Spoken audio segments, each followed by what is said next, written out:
என்னோட டீனேஜ் லைஃப்பில் பார்த்தீங்க அப்படின்னு சொன்னால் நான் ரொம்ப நாட்டி கேர்ள். ஸோ அதனால் வந்து ஸ்கூல்லையும் சரி வீட்லேயும் சரி. But I was a Sunday Christian. Sunday கிறிஸ்டியன்னா அன்னைக்கு மட்டும் என் லைஃப் வேறு மாதிரி இருக்கும்.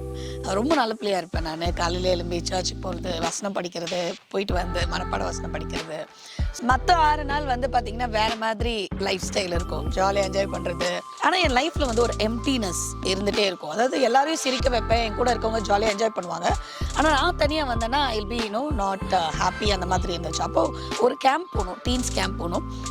ஏன்னா அது வந்து அப்பா அம்மா கிடையாது, வீட்டை விட்டு ஜாலியாக போயிட்டு ஃபன்னாக ஃப்ரெண்ட்ஸோடு என்ஜாய் பண்ணலாம் அப்படின்னு போனேன். பட் ஆண்டவர் வந்து என்ன அந்த இடத்துல சந்திச்சார்.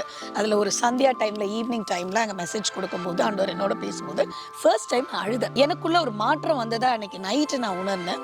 அன்னையிலேருந்து டோட்டலாக ஐ வாஸ் அ டிரான்ஸ்ஃபார்ம் பர்சன்னு சொல்லலாம். திரும்பி வரும்போது எனக்குள்ள அந்த பழைய ரோஸ்லன் இல்லை அப்படின்றது மட்டும் தெரிஞ்சது. ரொம்ப சந்தோஷம்.